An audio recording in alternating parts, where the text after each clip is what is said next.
Olá, pessoas, tudo bem? Vamos dar continuidade aqui ao nosso curso de bioética e hoje nós vamos falar sobre terminalidade da vida. Nós vamos conversar sobre morrer, nós vamos conversar sobre a morte. É um dos assuntos que mais me encanta cada vez que eu estudo e como a gente tem preconceito com esse assunto. Então vamos ver se eu conquisto hoje vocês sobre um assunto difícil, mas muito gostoso de ser estudado, tá? E que tem tudo a ver com a nossa prática profissional enquanto médicos, enquanto profissionais da saúde. Então, eu trago aqui para vocês, para início dessa nossa conversa, uma poesia do Patativa do Assaré, que é nordestino e que disse assim: Morte, você é valente, o seu poder é profundo. Quando eu cheguei neste mundo, você já matava gente. Eu guardei na minha mente este seu grande rigor, porém, lhe peço um favor. Para ir ao Campo Santo, não me faça sofrer tanto. Morte, me mate sem dor. Então, nessa poesia, Patativa do Assaré traz alguns conceitos de bioética que nós vamos trabalhar na nossa aula hoje. Então, quando eu chegar lá no final da aula, quero que vocês consigam dizer que conceito de morte o Patativa do Assaré está tratando aqui, tá bom? Vamos lá. Primeira coisa, para a gente poder falar sobre morte, a gente precisa saber o que é a morte. A gente precisa definir a morte, tá?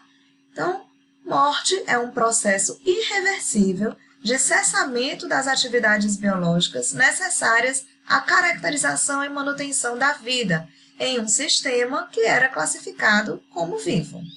E o que a medicina fala hoje sobre a morte? A medicina hoje trata de dois tipos de morte, basicamente. A morte cardíaca, quando existe a parada cardíaca, o coração para de bater e os outros órgãos todos entram em falência, e a morte encefálica. Na morte encefálica, existe a atividade de todos os órgãos, menos do cérebro. Então, a atividade cerebral ela cessa, e cessa de forma irreversível. E para isso a gente precisa seguir, para poder dar o diagnóstico de morte encefálica, precisa seguir o protocolo de morte encefálica, que eu quero que vocês deem uma buscada aí no Google, o que fala aqui no Brasil sobre diagnóstico de morte encefálica, tá bom? Vamos prosseguir um pouquinho.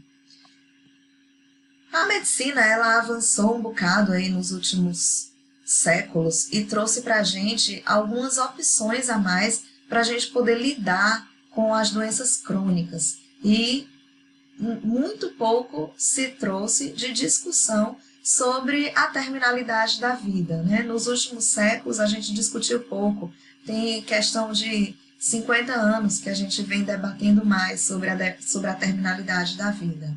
Então, o CFM, o Conselho Federal de Medicina, ele tem uma resolução de 2006, ele fala da terminalidade em doenças incuráveis. Então, na fase terminal de enfermidades graves e incuráveis, é permitido ao médico limitar ou suspender procedimentos e tratamentos que prolonguem a vida do doente, garantindo-lhe os cuidados necessários para aliviar os sintomas que levam ao sofrimento, sempre com a perspectiva de uma assistência integral e respeitada à vontade do paciente ou do seu representante legal.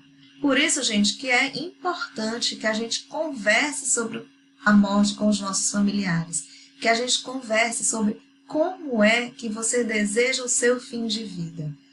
Se você estiver numa situação de uma doença incurável, como é que você quer terminar os seus dias? Você quer que um médico ele lhe coloque em uma UTI, que ele entube, que ele coloque você em ventilação mecânica, que seu coração parar de bater, você quer que ele lhe reanime? Qual é a opção sua?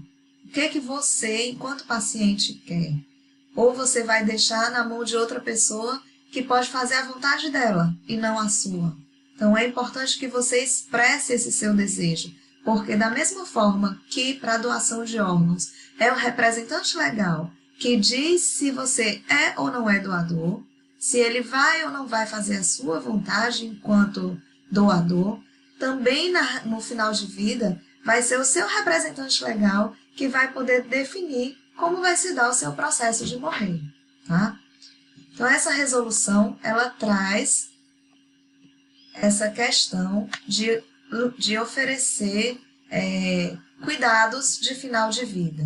E diz ainda mais, diz que é permitido ao médico limitar ou suspender procedimentos e tratamentos que prolonguem a vida do doente em fase terminal de enfermidade grave e incurável, respeitada a vontade da pessoa ou de seu representante legal. O médico ele tem a obrigação de esclarecer ao doente as modalidades terapêuticas adequadas para cada situação.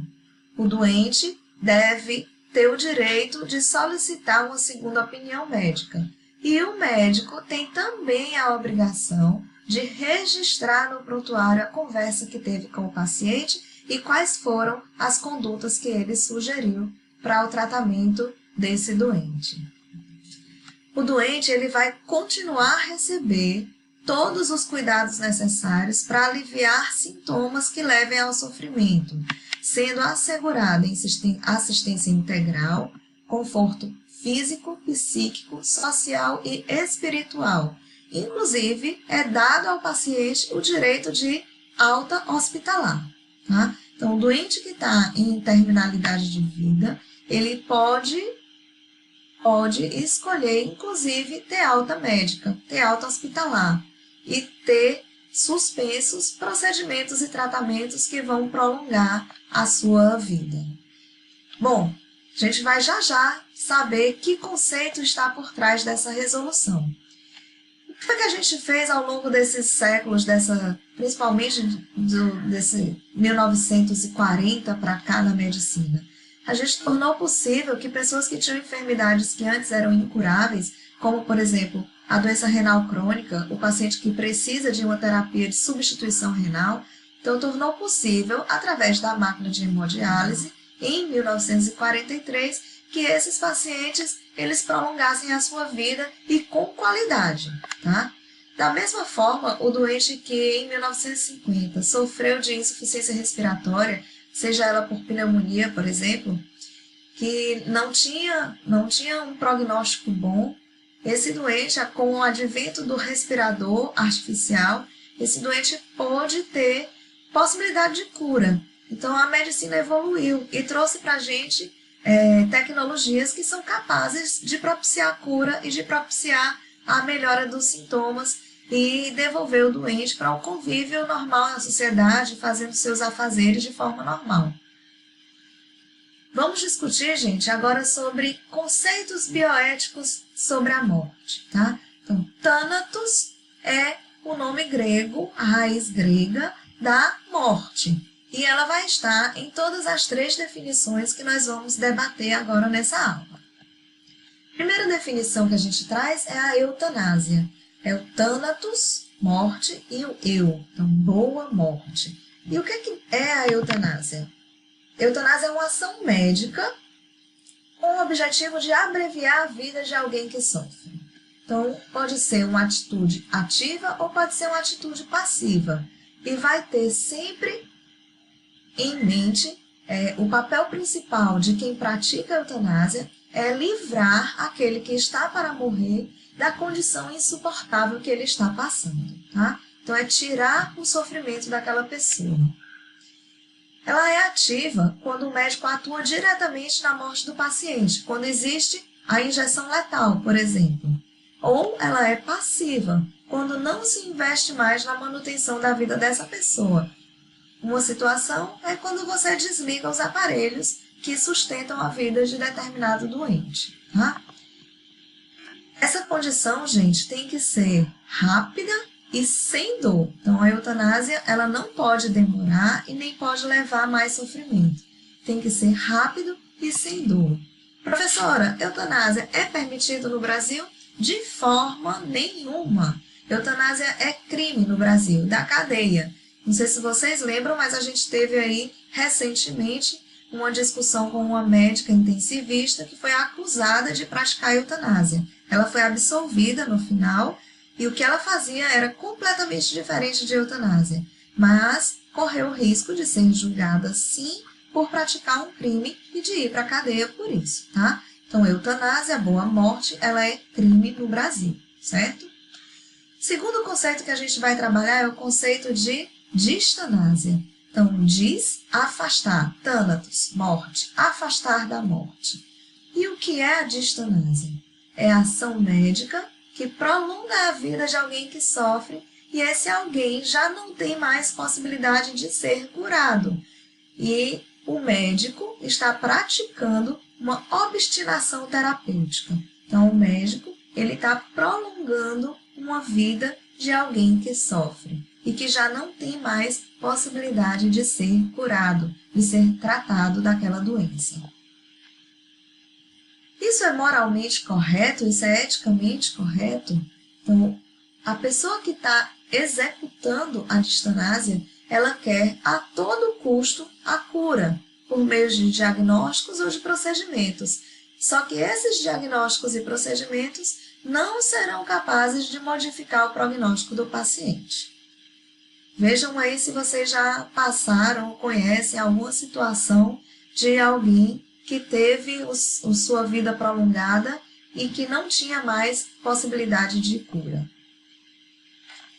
Normalmente, a distanásia está relacionada com essa frase aqui, de que a vida é um bem maior. Mas aqui a gente tem que questionar, que vida? Com que qualidade de vida?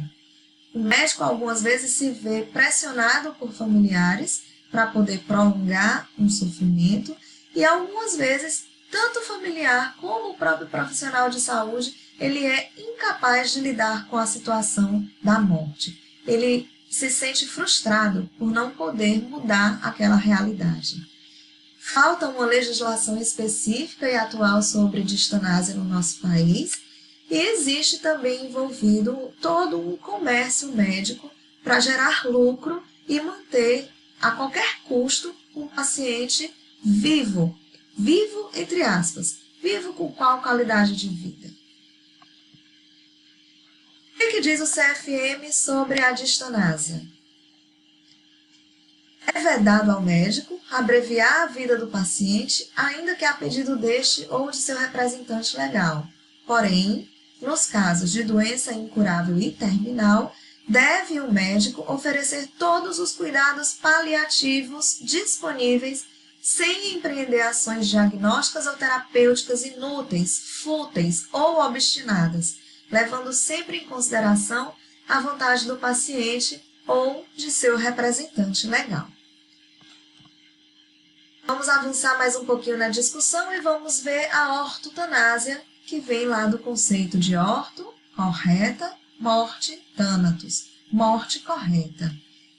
A ortotanásia também é uma ação médica, mas é a ação médica do paliar, do aliviar, do diminuir o sofrimento de alguém que sofre e que não tem mais possibilidade de cura. Aquele paciente terminal, que está em terminalidade de vida. O que a gente faz aqui na ortotanásia? A gente se vale do conceito de que a morte ela não é uma doença a ser curada, mas sim ela é a evolução natural da vida. A morte ela está lá naquele final de vida que a gente já conhece desde a pré-escola. É nascer, crescer, reproduzir-se e morrer. Ela é a evolução natural do nosso processo de vida. É difícil a gente encarar esse final de vida e a gente pode sim diminuir o sofrimento dessas pessoas através de analgésicos, de medicações para o vômito, suporte psicológico, a aproximação da família, ajudar e mediar a resolução de conflitos familiares, ofertar apoio religioso, se for o caso, se aquela pessoa é crente, se ela acredita, se ela tem uma fé, a gente pode contribuir para que ela encontre o conforto na fé. E a função do médico é de um facilitador. Ninguém vai cumprir aqui uma execução de uma pena de morte. A gente vai mediar, a gente vai tornar possível que a morte ela aconteça da forma mais natural, mais confortável, menos dolorosa possível.